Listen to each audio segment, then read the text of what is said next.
the pastors and the bishops. Of course, I know a lot about the pastors because I was part of the group in the 1960s, because I was a very active member of the Scripture Union. So I know the theology and also the social awareness of the born-again groups. What I'm very happy about is that this time, in the 1960s, there was some confusion, even 50s. There was some idea about wealth. They were looking at wealth as if the story of Lazarus. You know, there was this Lazarus, a poor man who had sores which were being licked by dogs and was at the gate of the palace. But when he died, he went to heaven. He was in the bosom of Abraham. And the rich man went to Gehenna. So in the 1960s, you don't know how many wars I have fought. You can imagine, I was young at that time. I was in my 20s. But I was able to stand against senior people in the church to say, no, what you are emphasizing is not correct. Why do you emphasize, okay, there is this idea that wealth is not salvation. I think that was the message of the rich man who went to Gehenna. Wealth does not lead you to salvation. However, there was also the parable of the talents. You can imagine I was arguing those points at that time without much theological training, other than Kisumurzo. Kisumurzo, you know, there was some reading portion. It was called Kisumurzo in Runyankore, the key. Every day you would read some portion, then they would interpret for you. So I said, look here, what do you say about the parable of the talents? It meant that if you have talents and you don't use them, the one who gave them to you is not happy.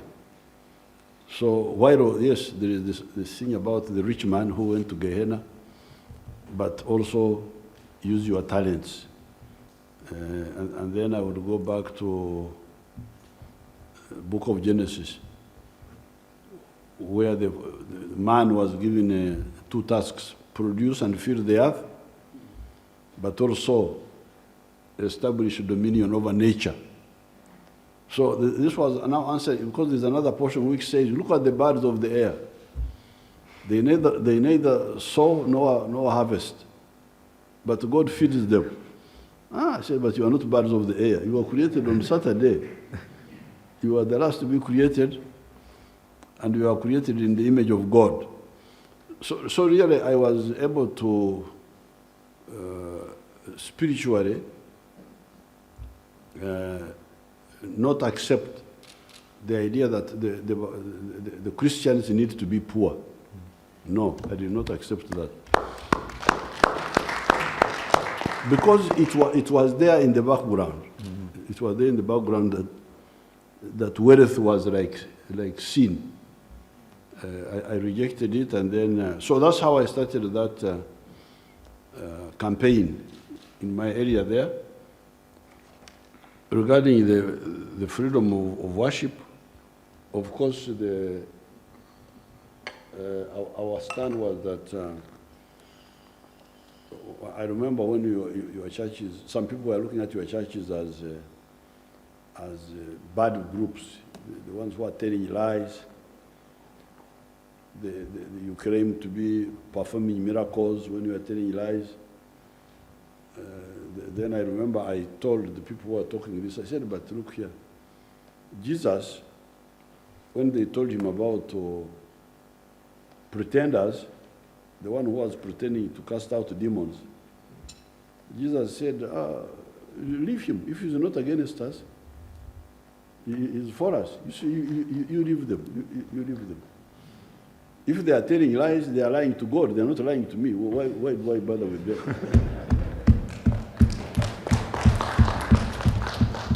I have got a lot of enough assignment here to build roads, to build bridges. Now, you want me also to have a stethoscope to know who is telling the truth? Please, please. God will handle them. You leave them. So now, you have seen that how your approach, which was like new, has captured a lot of these, especially the young people. The way you shout, the way you jump in your churches. What was different from the old ways of, the Wanyankore call it oxyrchira, when you sing as if you're about to die. I think your approach of jumping, dancing, so you can see that the correctness of judging. Say, no, it's not really for us to fight these groups. Let them preach. If they are false, they will die by themselves. If they are good, they will grow. This is the law of nature.